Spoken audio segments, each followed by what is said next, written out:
Bom dia a todo mundo aí. Começando aqui mais um devocional, a Rocha Ensina. Mais um dia, com mais um ensinamento precioso para a nossa vida. Eu espero que vocês estejam bem, espero que esse vídeo encontre a todos vocês bem. E esperar mais um instantinho, já vou continuar, tá?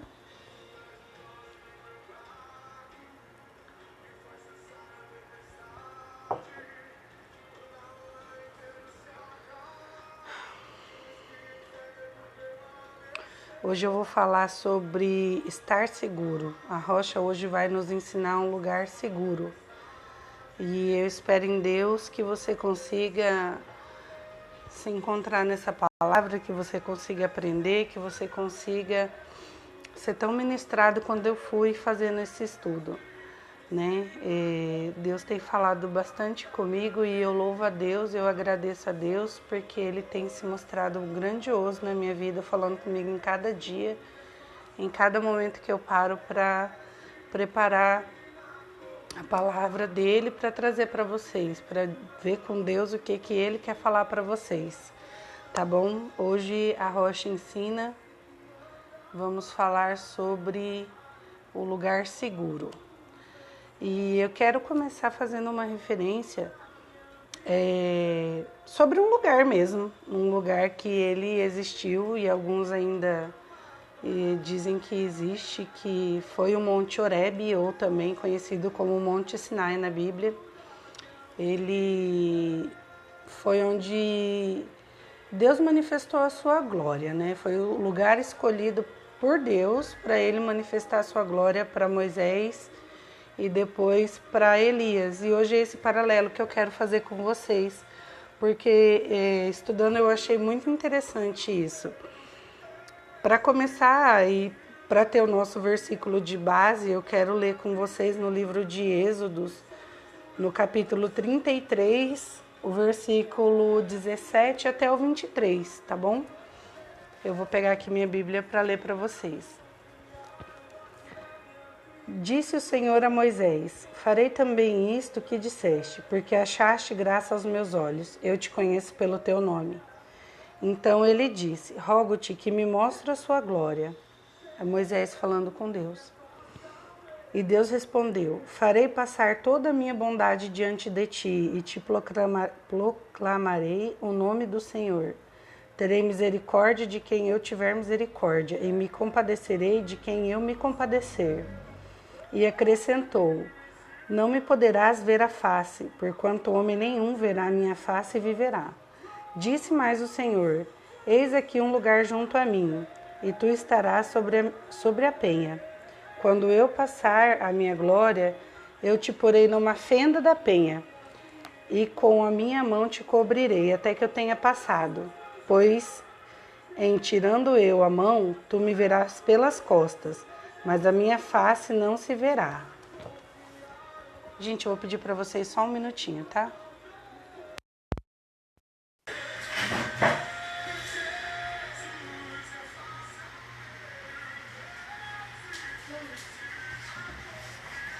Eu gosto... espero que o áudio esteja ok.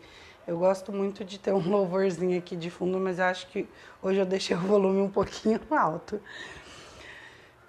Depois de ler essa passagem, eu quero separar um versículo, 2 versículos na verdade, que é o 21 e o 22, que é Deus falando, né? Disse mais o Senhor: eis aqui um lugar junto a mim, e tu estarás sobre a penha.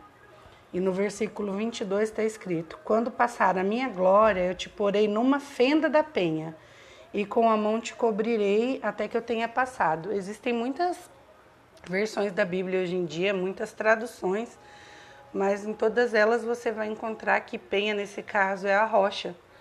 E o lugar seguro hoje para gente é estar na fenda da rocha. E existem 2 situações que podem te fazer estar na fenda da rocha. Quando Deus te coloca lá para mostrar para Ele a sua glória, quando Deus escolhe trazer você para perto dele, que foi o que Deus fez com Moisés, para mostrar toda a grandeza dele na sua vida. E isso aconteceu com Moisés no Monte Sinai ou Monte Horebe, né? Eu pesquisei, o Monte Horebe quer dizer lugar seco, lugar deserto. E na Bíblia não tem muita explicação do porquê que Deus escolheu esse lugar, mas eu acredito que Deus escolheu um lugar seco e deserto para mostrar para a gente que tudo que a gente precisa é estar na presença dele. Tudo que a gente necessita é estar com ele. E é isso que eu tenho feito muito para poder preparar essas palavras para trazer para vocês. Então, nessa situação, Deus já tinha levado Moisés até o Monte Horebe, o Monte Sinai, algumas vezes, e foi sempre por perto desse monte que Deus se revelou quando ele tirou a água da rocha, que foi o que eu falei no devocional de ontem, e quando ele deu os 10 mandamentos para Moisés. A outra pessoa que eu comentei, que foi o profeta Elias, que foi grandemente usado por Deus. Você pode ver os feitos do profeta Elias no livro de 1 Reis, a partir do capítulo 17, 18, né? Vai contar aí a história de como Elias foi tremendamente usado por Deus. Muito usado. Elias foi um profeta, um dos maiores profetas usado por Deus aqui na terra, tanto que quando Jesus sobe ao monte para orar, ele encontra, em uma das passagens que Jesus vai no monte para orar, se retira para orar, ele encontra com Moisés e Elias, né?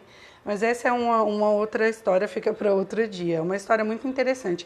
E o paralelo que eu quero fazer hoje, que eu quero contar para vocês, é esse. Deus levou Moisés para estar na fenda da rocha, para Moisés estar perto dele, perto de Deus, para Deus mostrar a glória dele. A outra situação foi quando Elias, depois de já ter orado para parar de chover, e Deus atendeu a oração de Elias, ter orado para enfrentar os profetas de Baal, Elias já tinha enfrentado o rei Acabe, estava lidando com Jezabel, que era a mulher do rei Acabe, estava passando por uma luta tremenda. E Elias já tinha orado para Deus mandar fogo para consumir as ofertas que estavam ali nos altares. E já tinha orado para a chuva voltar. E os profetas de Baal já tinham sido todos mortos. Pelas orações de Elias, ele já tinha feito grandes feitos, grandiosos feitos. Ele tinha feito. E eu acredito que ele esperava que com isso as pessoas fossem se converter, mas não aconteceu. E eu acho que isso levou Elias a ter uma frustração muito grande, porque mesmo depois disso tudo, Jezabel e Acabe, que eram os reis naquela época, não se converteram, não se convenceram e continuaram afrontando Deus, atacando Deus, declarando guerra a Deus, contra Deus, né? E declarando guerra e perseguição contra Elias. E naquela situação, Elias fugiu, simplesmente correu para o Monte Horebe, que era no deserto. No caminho ele foi guardado por um anjo, foi alimentado por um anjo, mas ele passou 40 dias nesse caminho, 40 dias provavelmente em jejum, sem se alimentar, sem comer, fugindo, com o anjo guardando a vida dele, para ele chegar no Monte Horebe e se esconder na caverna. Então era o lugar seguro para ele, porque naquele momento ele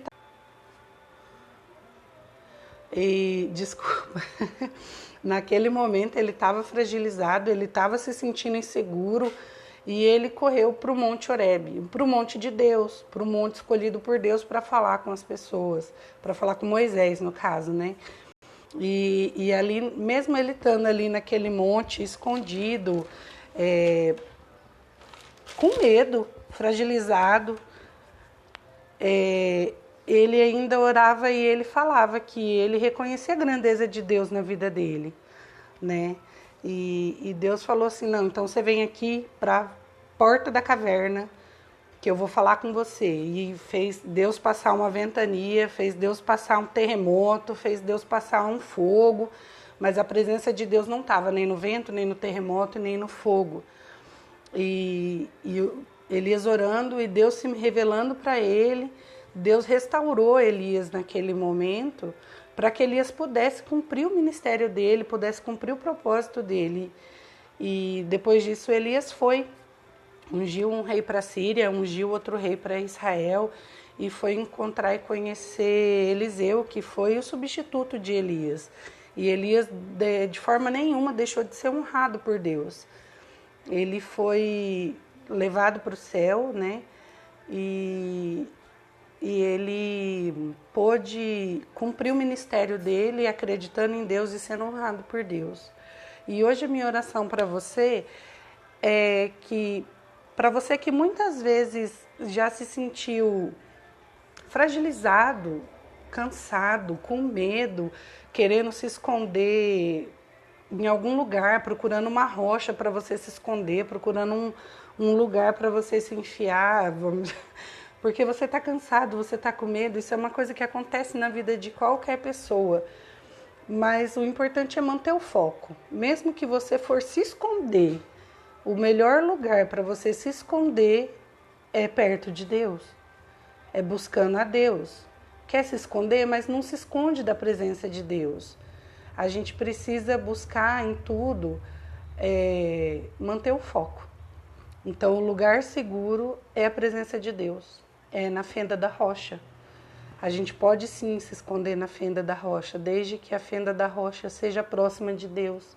E Deus vai nos restaurar, como Ele fez com Elias, antes de Elias cumprir o seu ministério, antes de Elias dar continuidade na sua caminhada. Deus vai nos restaurar. E hoje a minha oração por você é essa, tá bom? Eu espero, em nome de Jesus, que você tenha conseguido absorver essa palavra, que Deus possa ter falado no seu coração como Ele falou comigo, beleza? Eu vou orar para a gente encerrar, tá bom? Querido Deus, em tudo venho te louvar, em tudo eu venho te agradecer, porque o Senhor tem sido grandioso na palavra que o Senhor tem trazido. Em nome de Jesus, eu coloco diante da sua presença cada pessoa que vai ver esse vídeo, que vai ouvir a tua palavra e que esteja se sentindo com medo, que esteja se sentindo fragilizado, que essas pessoas que estão achando que não conseguiram cumprir o seu propósito na vida delas. Eu peço, Senhor, por cada vida, que o Senhor possa alcançar cada vida, que o Senhor possa se revelar a cada pessoa que precisa nesse momento. Que as pessoas venham conhecer o seu amor, Senhor, se colocando na fenda da rocha. Que essa fenda da rocha seja um lugar próximo a Ti. E que na fenda da rocha nós venhamos a conhecer a Tua glória como Moisés conheceu. Em nome do Senhor Jesus, Paizinho querido, eu peço para que o Senhor venha nos livrar de todo mal. O final de semana está aí, Senhor. Que nós venhamos escolher estar na Sua presença mais uma vez, em mais alguns dias. Em nome do Senhor Jesus, eu te louvo, te glorifico e te agradeço. Amém. Um final de semana abençoado para você. A gente volta na segunda-feira com mais um devocional, às 11h30 da manhã. Compartilha esse vídeo, assiste de novo. Se tiver dúvida, pode me chamar no direct. Pode comentar lá no YouTube também. Esse vídeo já vai subir para o YouTube. E em nome de Jesus, que você possa permanecer firme na rocha aí, que eu permaneço firme na rocha aqui. Tchau!